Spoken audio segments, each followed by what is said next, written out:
Ndikulandileni abale okondedwa ku lingaliro la mawa wa lero, mawa wa pa 2 May 2022. Ndipo mawa wa lero okondedwa ndi phunziro namba 6 pamutu omwe uja onena kuti kudzipha si njira yothetsera mavuto pa moyo wa munthu ayi, komatu iyi imakhala ndale ya Satana yomutengera munthu ku gahena mwachangu. Okondedwa, phunziro la lero lichokera pa uthenga wabwino wa Luka chapter number 16 kuyambira ndi mayaka namba 19 mpaka na 31. Mawu a Mulungu mchichewa cha lero akuti, panali munthu wachuma amene ankavala zovala zofira za mtengo wapatali ndipo ankakhala moyo wa chisangalalo tsiku lililonse.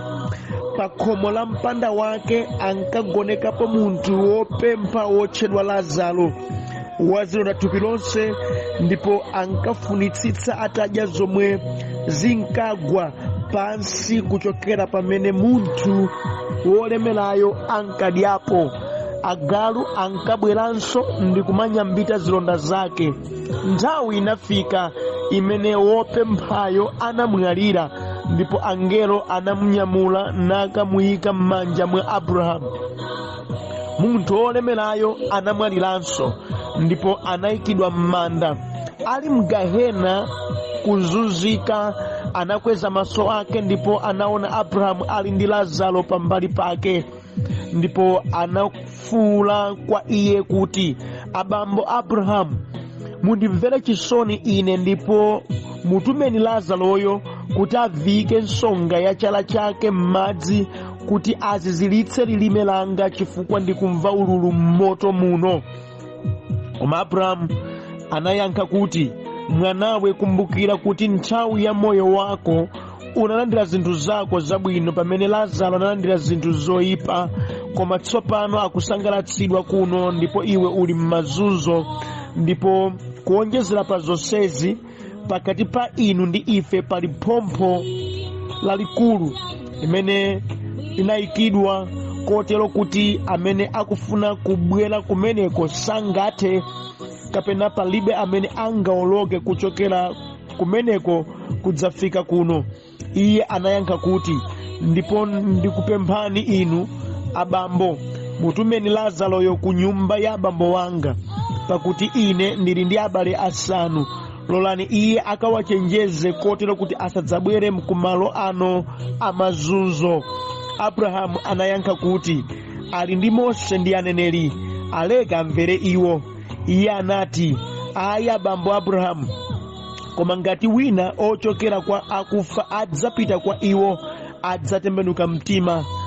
Anati kwa iye, ngati iwo samvera Mose ndi aneneri, sadzakhulupirira ngakhale wina atauka kwa akufa. Okondedwa, mwa mawu a Mulungu amene tawerengawa, titsogozedwanso ndi mawu otere kuti nyengo yomwe mukudutsamo isakupatseni ganizo lakuti moyo wanu ulibe ntchito. Ameni. Nyengo imene mukudutsamo, nyengo imene yakupanikizani, nyengo imene yakusokonezani mutu, nyengo imene ikuzunza thupi lanu, ikuzunza mtima wanu, ikusautsa malingaliro wanu, ikukulizani misonzi, isakupangitseni kuganiza kuti Mulungu adalakwitsa kukupatsani moyo ayi.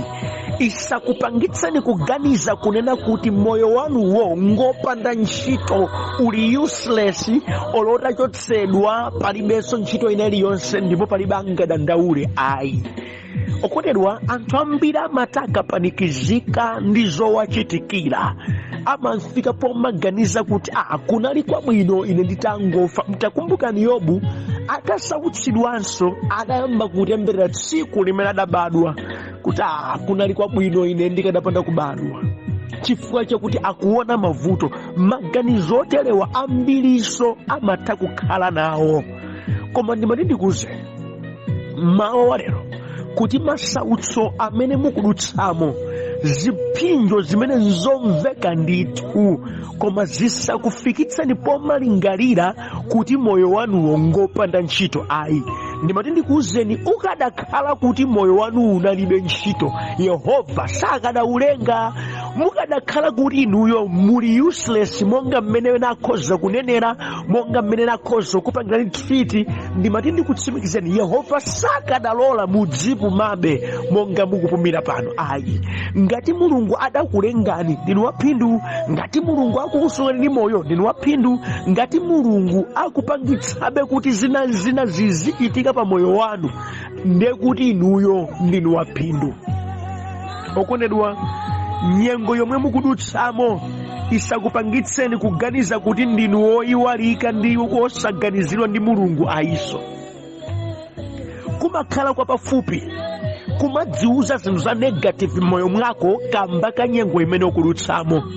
Kumakhala kwa pafupi kunena kuti ngati banja langa latha motere, ndekuti ineyo ndine wosaoneka bwino, ndine chimunthu choyipa, ndine munthu woyiwalika, Mulungu alibe nane ntchito. Ngati ntchito yanga abwana afika pondichita chipongwe chotere, ndekuti Mulungu ali silent, Mulungu wandiwala ndipo wandipangitsa kukhala munthu wopanda ntchito pamaso pake. Ayi, musadziuze mawu otero. Ayi. Okondedwa, ndibwereze kunena kuti kumakhala kwa pafupi zedi kamba ka nyengo imene munthu ukudutsamo yokupweteka, kuti munthu udzidziuza zinthu zonena kuti iweyo ulibe ntchito, zinthu za negative. Kumakhala kwa pafupi zedi, koma inu musatero chonde, chifukwa kumadziuza zinthu za negative, kumadzinyoza, kumadzitemberera, ndi zimene zimamulimbikitsa munthuyu mpaka na kumafika pokadzipha, zimene zimamulimbikitsa munthuyu mpaka na kumafika pochotsa moyo. Koma musadziuze chotero. Ayi, mmene anthu akukuonerani si mmene Mulunguso akukuonerani. Okondedwa, zimene anthu angakuchitireni kapena kukuyankhulirani, dziwani lero kuti sindizo zimene Mulungu akukuganizirani. Ayi, anthu akhoza kuyankhulani za chipongwe, anthu akhoza kukuchitani za chipongwe, koma zimene anthu akuyankhulirani, zimene anthu akuchitirani, sizikupanga reflect maganizo a Mulungu pa moyo wanu. Ayi, zimatha kutheka mwina amuna wanu kukunyozani, kukupangani dzipongwe, ukakwatirani mkazi wina, kukulandani katundu, kukutsekelezani muzochuluka. Iwo ndi amene akutero motumidwa ndi Satana, koma Mulungu lingaliro lake pa inu si limene awa wachita. Ayi, moti musamulumikize Mulungu kumachitidwe oyipa ndi ankhanza amene ena akukuchitirani. Musadzilumikize kuzimene ena akukuchitirani kuti popeza ineyo ndachitidwa izi ndi awa, ndekuti ndi Mulungu amene akupangitsa zimenezi. Ayiso, ayi. Okondedwa, Mulungu ali nalo ganizo labwino, Mulungu ali nacho chiyembekezo chabwino cha pamoyo wanu tino. Izi zangokhala nkhanza za diabulosi kudzera mwa anthu amene akuyankhula chipongwewa, zangokhala nkhanza za diabulosi kudzera mwa anthu amene akukuchitani chipongwewa, koma lingaliro lake lachauta okulengani, amene adakulengani, amene adakukuzani, amene adakupangani mukhale monga mmene mulili, sangalingalire za chipongwe zimene awa akukuchitanizi. Ayi ndithu. Okondedwa, mukhoza kuoneka wopanda ntchito m'maso mwa anthu ena, koma Mulungu chidwi chake adayika pa inu. Ameni. M'maso mwa awo inu mukhoza kuoneka munthu opanda ntchito, munthu osawerengedwa, munthu onyozeka, munthu opanda phindu, munthu opanda pake. Zichewa zimene angakupatseni popeza sakuwerengani zikhoza kukhala za nyozo, zikhoza kukhala zotukwana, koma dziwani kuchita izi kwa anthuwa sikutanthauza kuti mulungu alibe nanu ntchito ayi. Nkutheka okondedwa kuti inu amene mukunyozekanu, inu amene mwasautsidwanu ndi amene mwatenga chidwi chonse cha mulungu, nkutheka kuti mulungu chidwi chake chonse wayika pa inuyo, akuyang'ana inuyo, akudalira inuyo. Inde sizingathe kuoneka ndi maso, ndeza uzimuzo zimenezo, koma mulungu nkutheka ndithu nkutheka kuti chidwi chake chili pa inu. Ali nkanthu kofuna kukuonetsani, nchifukwa pena akuvomereza kuti mulutse mu zimenezi. Nchifukwa chake kumalingalira zodzipha si zabwino, si nzeru, si moyo wabwino ayi. Ameni.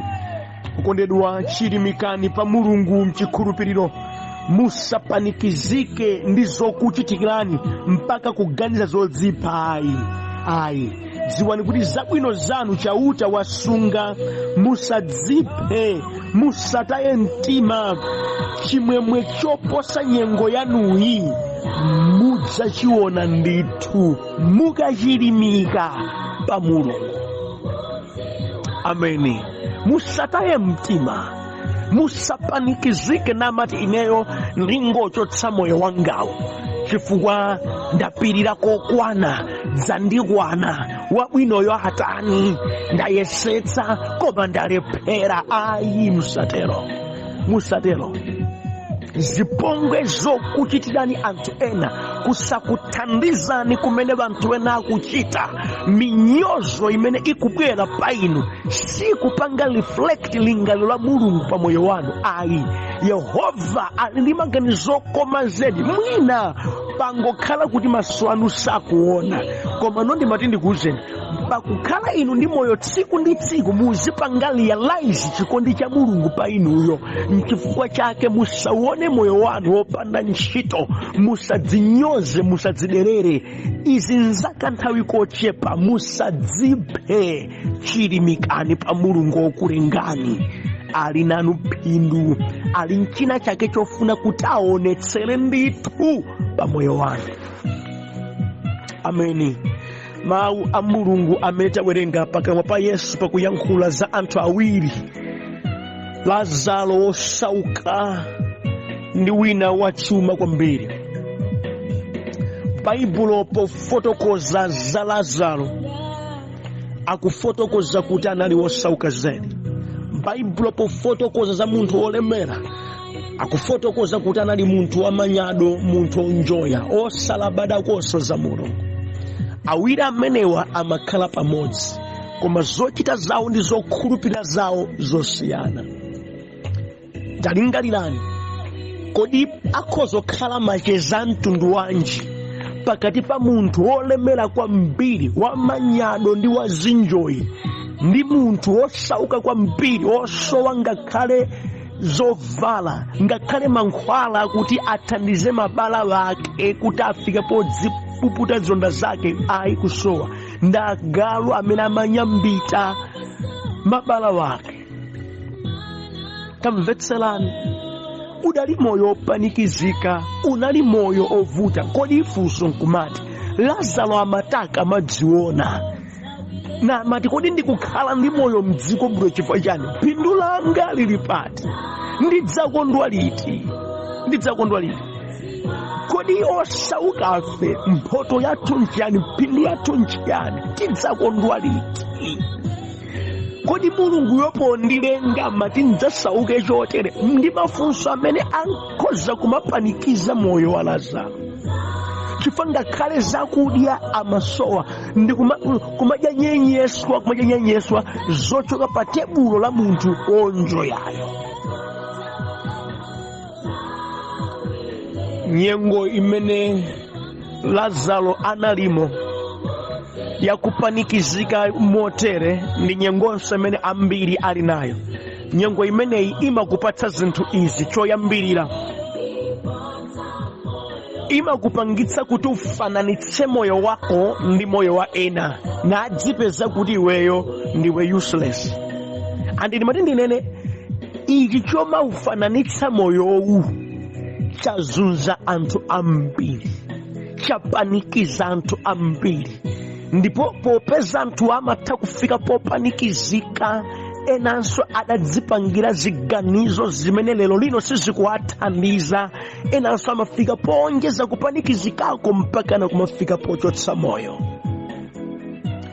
Akadzifananitsa Lazaro ndi munthu wachumayi kuti ine ndine wosowa ngakhale malaya, wosowa ngakhale thandizo la matenda wanga, wosowa ngakhale zakudya, pamene nebala wanga mzibwanayi ali nkena kalikonse, ine nkuthekanso ndi mapemphera koma ndili mkusauka kotere. Awasapemphera nkomwe ndi chimunthu chochimwitsitsa ichi, machitidwe ake za mulungu salabadako, nkuthekanso amanyoza za mulunguyo, koma moyo wake ndi wathasatasa wa mtendere. Akaufananitsa moyo wake ndi moyo wa bwanayi, chopweteka mu mtima sichimalephera. Ndalakwa njine kuti ngakhale hafu ya moyo wawo asinkhalako.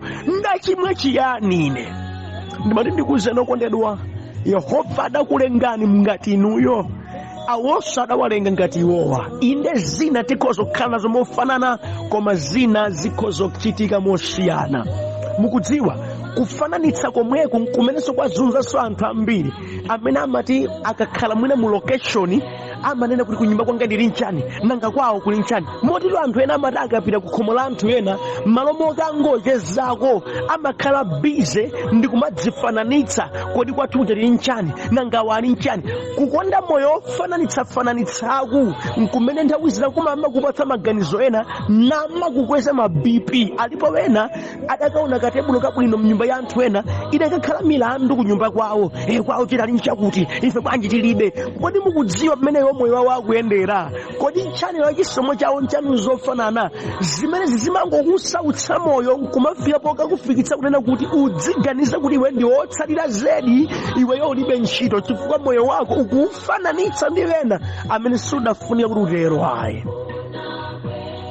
Lazaro sadatero. Ayi, nyengo yake sadalole kuti imkakamize kuti afike po ufananitsa moyo wake, chifukwa adakamayendera moyo woufananitsa akadafika potenga chingwe mkudziko loweka. Chifukwa mmene bwanayo amakhalira ndi mmene yamakhala zinali ziwiri zosiyana kutali.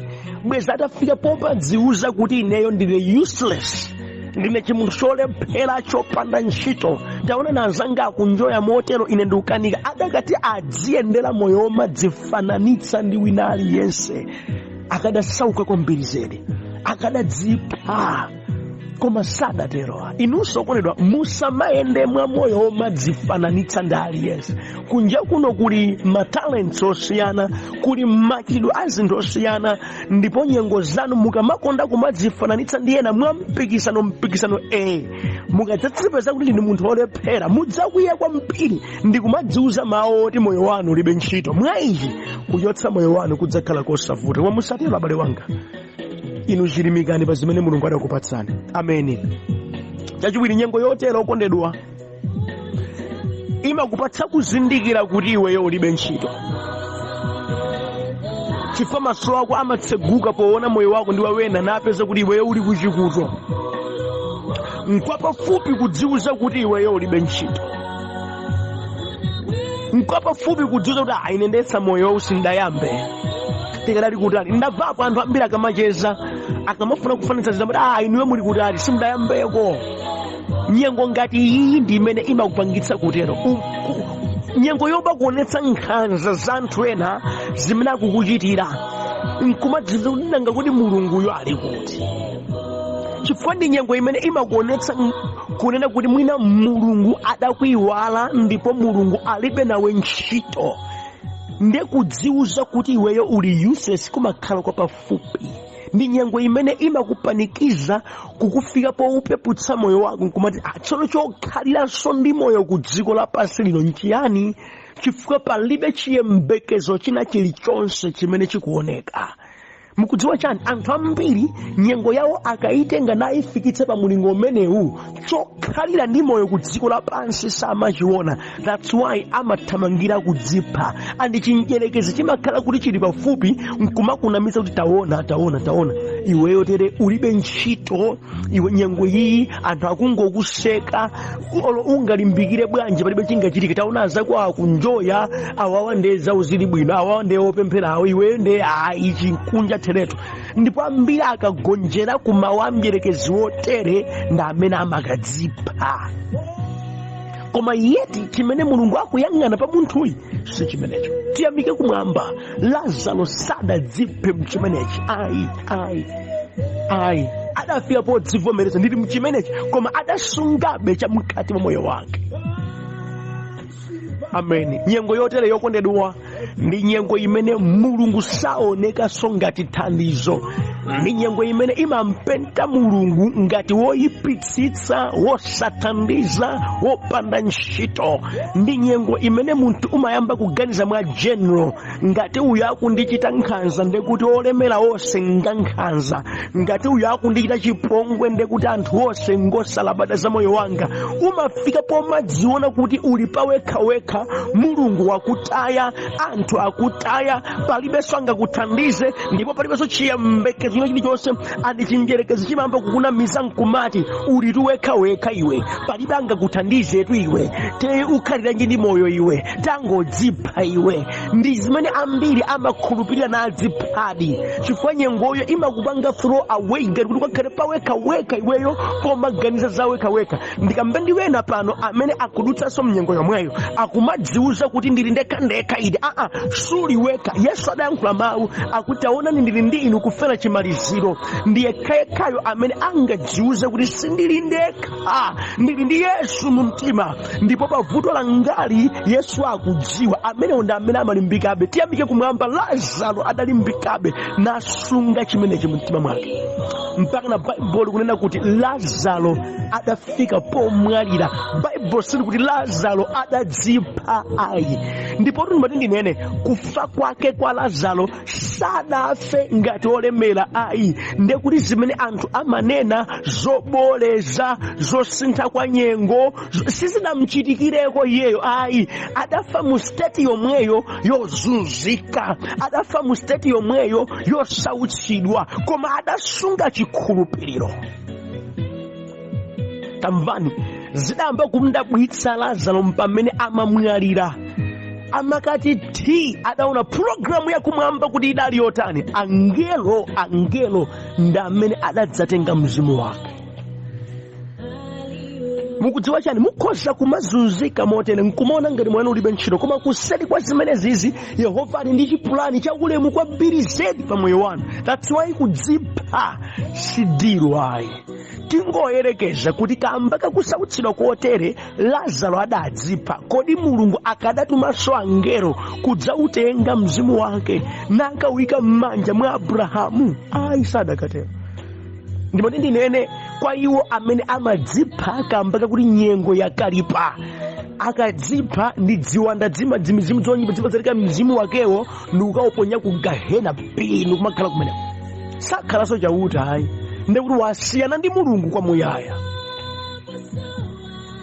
Tamvani, kudachitika kuti olemera ujanso adamwalira. Tamvani, awiriwa adapita kosiyana mu dziko lapansi lino. Popeza anthu ambiri amapangaso associate kuvutika ndi matemberero, amapanga associate kusauka ndi uchimo, ndi zambiri zimene anthu amaganiza, na amapangaso associate ngati ndalama ndi uzimu weniweni.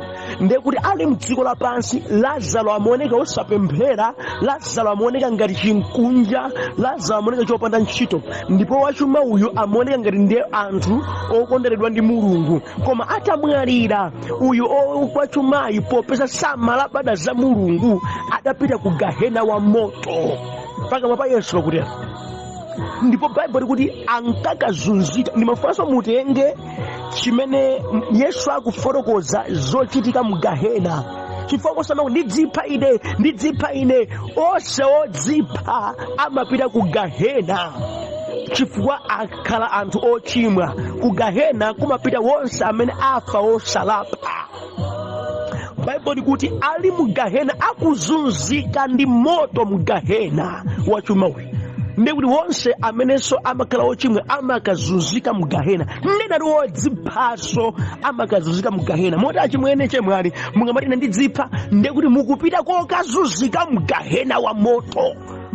Uyu akuzunzika akukweza mawu kuti bwanji mulole mutume Lazaro ya Abrahamu kuti avikeko chala chake chimadzi kuti kadontho kameneko kangondiziziritsako.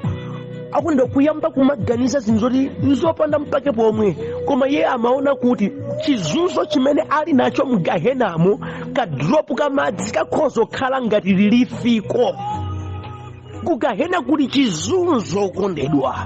Moti mwamati ndidzipha ndekuti mukuthamangira kukazunzika mmenemu. Simalo opitako kondedwa. Musadziphe mungapite ku gahena kumene kulibe kulapa. Tamvani Abrahamu akuti asitiyenderana.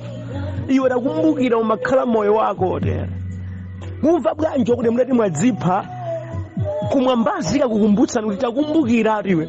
Unkamva kambiri akukulangiza sudamvere. Udafika podziphabe nde uzunzikabe mu gahena mmene mawuwa akakhala ngati chipongwe kwa inu. That's why ndikukuchenjezani chonde musadziphe. Kudzipha ndekuti wachimwa. Wochimwa wosaka afa amakhala mu gahena. Monga wachimwa uyu adakakhala mu gahena. Tamvetserani. Ataona kuti za iye zavuta sangathenso kupulumutsidwa ndi kuthandizika mwa njira ina iliyonse, adayamba kudandaulira abale wake kuti tsono bwanji mumtume Lazaro yonso apite akalalikire kwa abale wanga, popeza nawonso ali mmalingaliro omwe ndinali nawo ine, akuchita zomwe ndimachita zone, anafunika atembenuke mtima amene aja. Ndewoyankha kuti iyayi ali ndi Mose ndi aneneri komweko amvere iwo. Akuti iyayi musatero, tatumani Lazaro apite. Ifa munthu ochoka kuno akakafotokoza zimene zili kunozi zikapangitsa kutembenuka mtima akuti ayi ngati samvera Mose ndi aneneri sangamverenso munthu ochoka kuno. Koma chimene chini chikundigwira mtima china nchonena kuti mkuluyu wachumayi adazolowera kutumaruma wayiwala kuti tsono ali kuzunzika. Tamtumani Lazaro atamageza kuti kuna ulemu wa dziko lapansi upitiriranso. Sidali choncho. Abrahamu angukana kuti si choncho. Ndimati ndikumkambirana abale wanga alipo bwina ena adapita kale mwa njira yodziphayo, koma akukulirani kuti anthu amaganiza ngati kudzipha ndi ndiru, koma kudzipha ndi njira yachangu yolowera mu gahena tikuzunzika ife. Ndipo mwina akulakalaka kuti atapezeka wina ku dziko lapansi achenjeza anthu onse amene amaganiza ngati kudzipha nkwabwino, kuti asadziphe angolapa, kuti asadziphe angopirira, kuti asadziphe angodalira Mulungu, chifukwa akadzipha nkubwera kuno kuli mazunzo. Yehova nchifukwa chake onena mawu akambiri alalikirani anthuwa adziwe zimenezi. Anthuwa ndi chikondi cha Mulungu ichi pa moyo wanu kuti musadziphe. Lazaro atasautsidwa kwambiri sadadziphe. Inunso ngati mungasautsiwe bwanji dziwuzeni ine sindidzipha, ndidalirabe Mulungu. Kaya nyengo zanga zisintha, kaya sizisintha, kaya ndikufa chotere monga mmene Lazaro adafera, kaya moyo wanga wopoti ayi chimwemwe ngati sindichiona pa dziko pano, koma kuseri kwa moyo uno chimwemwe changa choposa cha dziko chilipo. Sindidzipha ine zopita mu gahena mwachangu ayi, ndipo sindifuna nkalowe mu gahena mwa njira ina iliyonse. Ine ndiyendabe ndi Ambuye Yehova wandilengano andithandiza. Mudziuze zimenezi chifukwa ndi zimene zidalimbitsa mtima wa Lazaro. Mawa wabwino ndipo Ambuye akudalitseni. Amen.